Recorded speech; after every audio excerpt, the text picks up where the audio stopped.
think it's important to get the ball rolling. Always try to paint the vision for people. Like you said, I ask why not, um, and why a lot. I'm highly curious, and I always try to plant the seed with people. What if?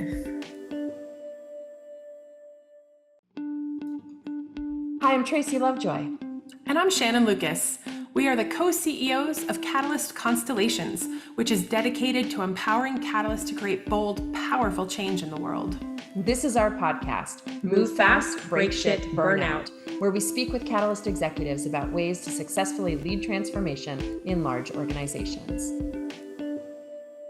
I am incredibly delighted today to have Shellery Ebron with us. Shellery. Hello. Shellery is currently the Senior Director of Corporate Innovation, leading a newly formed innovation enablement team at RTI International, a nonprofit research institute that's focused on solving critical global issues through practical knowledge application. With her expertise in policy and digital health, she drives change by facilitating experimentation with innovative solutions. And she loves helping leaders and staff across the organization shatter perceived constraints and open their minds to new approaches. If anything screamed Catalyst, it's that. Shellery, thank you so much for your time today. Thank you for having me. So I'd love to have you tell us more of your journey. That's just, kind of a tiny little highlight. Can you share some of your career highlights that you feel proud of that help us see your catalytic nature? Great question. So I would say, I think my catalyst moments come or go all the way back to undergrad and leaving undergrad.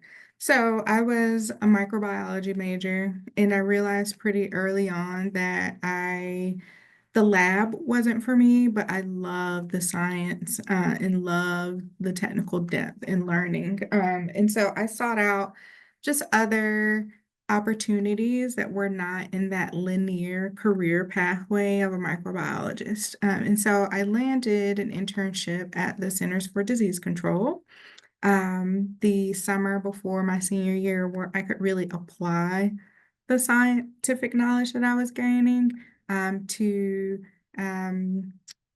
syndromic surveillance and monitoring food poisoning, for example, and disease outbreaks. And so that was really my first catalyst moment where I say that I probably just broke the mold and, again, didn't follow that linear pathway. And shortly after undergrad, I remember I worked for a couple of years doing informatics, working for a product company as well, and I just saw the opportunity that came from, I was working for an electronic health record vendor at the time. And during that time, the federal government had made $19 billion in incentives available to help clinicians move from paper records to digital records. And I saw the impact that policy had on driving innovation. And so I wanted to get more training in health policy and evaluation. I really saw myself as like presenting on Capitol Hill one day. And so I went back, I quit my day job altogether, went back to get my master's in public health, and did that. And this was my first stop out of graduate school. And then I will say lastly, there were probably two other moments during my time here. I worked, as a researcher, ran programs and coordinated programs here. But I really started to ask more and more about strategy. Why and how do we decide to pursue certain types of work or for certain clients? And I started asking, can't we do more to influence the client and our chances of winning ahead of the proposal dropping? And so I just kept my eye internally on different strategy roles, and a role opened in our to run the innovation program. And so I made the jump from this technical science role more into the strategy, business development realm, and really found my groove here with a lot of support from peers and leaders. I just realized I really love swimming in the ambiguity. I'm a person who loves taking things from 0 to 1. By the time we're talking about optimization, like it's probably not for me anymore. And I just need to recognize that and hand it off to someone else by then. And so I think those are just a couple of catalyst moments that I've had where it's just like, wow, when I look back, those are the things that have really shaped my career journey. Absolutely. And it's, you said, as you were running the programs and you began to think about strategy, you were asking why, but I also hear you were asking why not, Yeah, yeah, that's true. right? Which we see as such a classic element of that catalytic lens, Mm, right? Like why is, you're asking that too, right? That's the curious, the learner, but the why not is the seeing something that other people don't, mm-hmm. right? Yes. And so in your first two examples, I like love the catalytic moments of, I don't think that this is my path. I am not meant for the linear world. And I'm seeing more and I'm going to go back and get school. But I'm curious when you first connected with part of what you shared in that third one of that you love swimming in ambiguity and the optimization moments. Once we get there, those aren't for you. Were those always there, or did that kind of awareness or, way of being come later? Say, I've thought about this a lot. Um, I want to say it came later. Mhm. Um, I think that earlier in my career, just by nature of the work that we do, we did a lot of predictable work. We did a lot of evaluation work, which is really powerful and incredible when you're developing policy. Um, and so is sorely needed, right? But I just once we started doing more implementation and more consulting style projects for our clients, that's really what just opened my eyes to kind of a whole new world because you had to figure out everything. There was no playbook. And to me, that's exciting to have a blank canvas versus, the SOPs detailed already. And I asked that because we've never done the research, but we have all kinds of hypotheses about, is a catalyst born, Hmm. the catalyst made? And so I'm curious if I got to ask the folks that were in your household when you were growing up, would these traits be a surprise to them? Like, did they see them when you were little, that you kind of loved the blank canvas and that you were questioning the why not? Or did it, would they say, yeah, no, that came later for Shellery? They would not be a surprise. I guarantee. So you might be onto something. I also think about my own children too. One of my kids, firstborn, is a rule follower. I mean, everything has to, you know, be in order. People have to pay attention, follow the rules. There is no gray area. He has to clarify.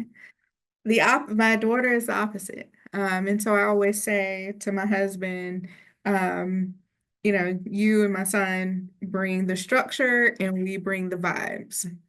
So it's a yin and yang. I absolutely love that. The structure and the vibes. Yes. One Yeah. sounds like a party to me, I have to say. Just saying. So I'm hearing it woven into what you're sharing, but I'd love to hear in, your own words, how do you relate to the concept of catalyst and how do you feel like it impacts you as a leader? I relate to the concept of catalyst because I always, I think it's important to get the ball rolling. Always try to paint the vision for people. Like you said, I ask why not, um, and why a lot. I'm highly curious, and I always try to plant the seed with people. What if? What if we did? you Mhm. know, and so that's usually and not only just my peers, I try to plant those seeds with, um, other leaders around the organization too, and my executive sponsors as well. Just why not? Why couldn't it be us? And so that's how I relate to the term catalyst. And then the second question you asked me was, How does it support you in your oh, leadership? in my leadership, I will say one lesson that I finally stepped into recently, after years of not trusting my instinct. But at the end of the day, um, no one has the answers when it comes to innovation, transformation. There are best practices, sure. There are theoretical constructs that have worked well, and there are methods that we can borrow. But when it comes to your specific organization, if you're leading something new, something transformational, no one has the answers. And Right. so, really, I've tried to get, our advisory board and our team to not wait for the perfect information or from Mm. buy-in from everyone, and just let's do. And so what I really value, my phrase is I value dreamers who do. So I will say just, it's really impacted my career and empowering me to act, and also now empowering my team as well. How do you do this? Right? So no one has the answers and you're trying to get people to not wait. Mhm. How do you get people to not wait, Shellery? Good question. I I really this is where some structure comes in. So what I found, it works for me at least, and Susan can vouch for this. I always have the end goal in mind, and I have certain mile marker progress milestones. You know, by the next executive team update, I want to have these three things accomplished. I don't put so much constraint around how we'll get those things accomplished. But I know that this is what needs to be accomplished by then. And so I usually try to keep that in mind. Like it gives me enough structure, but also enough freedom to, pivot where needed, and to, just nix plans or nix anything that we're doing, if it's not working. I love that combination structure with freedom to pivot. Mm-hmm. And so, as we're turning this wisdom, have the end goal in mind, have the markers, structure with the freedom to pivot.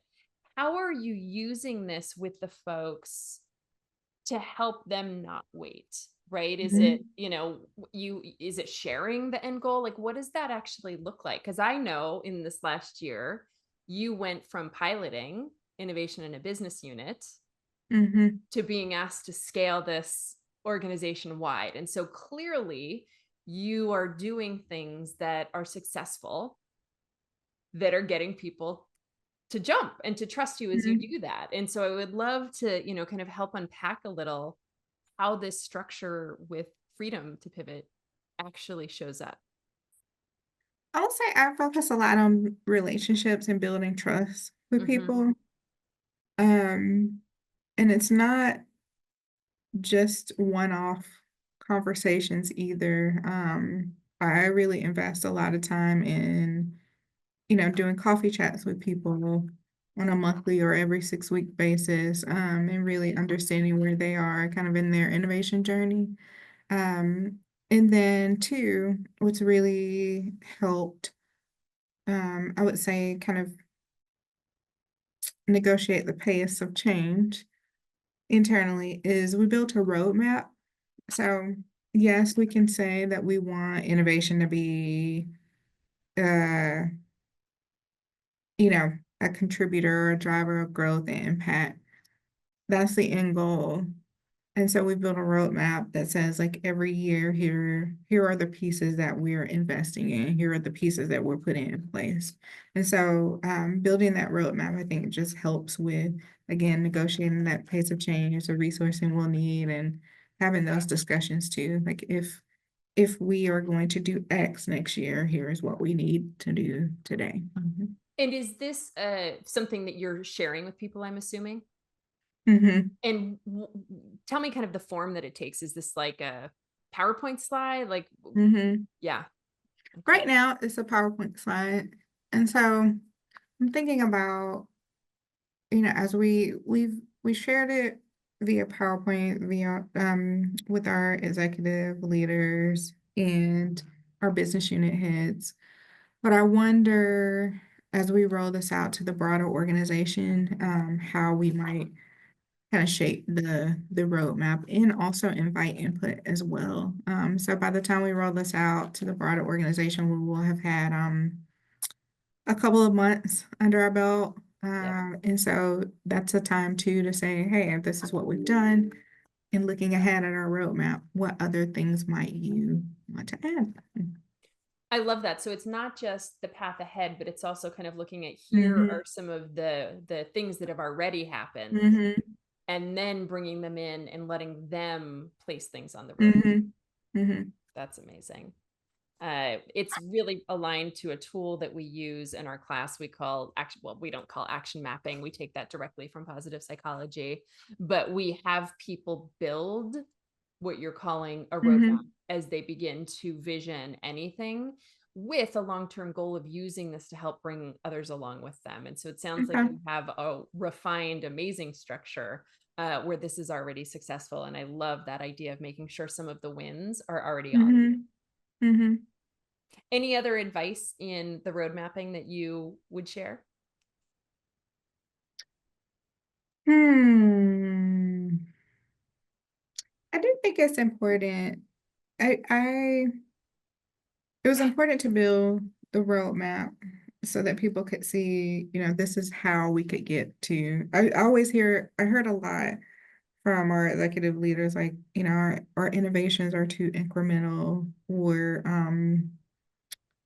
we want bigger innovations. And that's great. Those are outcomes, but you have to build the system in order to get there and to enable those outcomes. And so it was a great tool to be able to illustrate the how we would get there. And it's also a great tool to negotiate with your executive sponsor too on, again, pace of change, resourcing, level of commitment. Like, are you willing to commit here by year 3? Or are we doing open innovation by year 3, or are we still going to just focus solely on internal? And so it's driven a lot of those discussions too. I love it. So you can kind of put a stake in the ground of maybe we're here by year 3. What do you think? Is Yeah. that too far too fast? Yeah. Oh, amazing. I feel like you could be teaching our class right now. So thank you. Incredible, incredible gift. Incredible gift. Not quite. So would love to have you share as well. What are some of the biggest challenges that you've faced as a Catalyst executive and leader? Great question. Ooh, I will say one of the ahas that I've had recently, we are a science-based, data-driven research organization because we have to be. And so I recently went through our leadership development program, our high potential program, and we assessed our change style. And there are 3 categories. One is conserver, pragmatist is in the middle, and then originator. And so it was so enlightening when we took the, assessment, and when we got in the room together, we kind of lined up based on our scores, and I was the farthest on the originator side. And so it was so enlightening when I was talking to my executive coach because I'm a true originator in an environment where people are kind of on the other end of the continuum. Maybe they're pragmatists, but most people were pragmatists or conservatives. And so just learning how to flex my change style, like I won't say that I can't, but learning how to paint the vision for people in a way that's going to be palatable for them is a big challenge. So, you know, I may not lead with we should launch 10 startup companies by 2030, right? Even though that's what I think we should be doing. But I may just start where people are. Like we need to incorporate innovation into, our existing project. Here's a framework, here's a design sprint approach that, we can bring to your existing work just to, bring you along and show you the power of this approach. So, That's brilliant. I'm curious in general, in what was kind of the percentages in your high potential group between the three groups? I can't remember per se, but I would say most people were in the middle. And then we had many people kind of in the middle on the conservative side too. But again, we work at a research institute. Most people are Fair. data driven, and so I can't remember the how that all flowed, but I do remember most people were in the middle, on the other side of the continuum. Yeah, it's interesting. Shannon and I, we help build programs and organizations, and sometimes we are working with folks in human resources where the programs we're running, it's almost a form of a high potential program, right? Mhm. However, what you're pointing to is, we are identifying catalysts because to us, in Yes, the you pace are. of change that we create, we think, how could your high potentials be anyone but catalysts? Like you need people to help respond with, what's being thrown at you. So it's so interesting to think about, like high potential programs really are helping find that balance still. And it's such Mhm. an interesting way to, for me to think about of how do organizations today define high potential? Yeah. Mm. Because I do have obviously a bias that the high potential person of the future has to help us originate, has to help us pivot, has to help us ask why not. Mhm. um Mhm. but keep an open mind, Tracy. Keep an open mind. I will say that it's certainly important to when you think about building a team, right? And I think about building my team. Like, yes, I'm always going to be the person driving the big, bold, capital I, Yep. innovation or the big transformation. But also, who cares if I look back and no one else is behind me or beside me? And so I think, I definitely want to balance that on my team. And also, when I go and get buy-in and input from people, I try Yeah. to find the conservators and see how this vision, how they can poke holes. I invite them to poke holes in it. Oh, what a great piece of wisdom is that as a catalyst, and I'm making an assumption that we'd end up seeing a lot of catalysts fall into the originator. I don't know this particular assessment. Hmm. And so a piece of wisdom is once you have a solid draft, Hmm. find the conservers, maybe also the pragmatists, and have them help you see the challenges and poke holes because you may have the rose colored glasses on, right? Like Yep. you're swimming in the ambiguity, you're seeing the potential of the future, and they're like, whoa. Yeah. Any other wisdom that has emerged for you as you have had this continuum come to light? Like, what do we need to think about that allows us to be more successful with the conservers or the pragmatists, or that we leverage them to balance out our natural tendencies? I think I would just kind of double down on the point that I just made. So when you do have, I usually try to get the draft 70% of the way there and invite input from others. I think it's a way to help, co-create the vision. The downside, though, is that's going to take longer. And it's highly collaborative. People see a lot of the sausage making when I do things, right? You're seeing the multiple drafts, and it can kind of feel like you're this Tasmanian devil. Um, but there's really an end game in mind. But you're just people are going to see multiple iterations of something. They're going to see it evolve when they're working with me. And so it's just something that I try to be mindful of. Number one, just be patient when you invite input from others, but to kind of get a sense of their level of sausage making before you jump in. So some people are okay with that and others not so much. That's a great point. Have you had moments where you didn't get to 70% and slow down and invite feedback? I'm wondering what happened. I can't remember a time Okay. when I did not. I have seen that in action, though. I have seen that in action, and it does not bode well. No.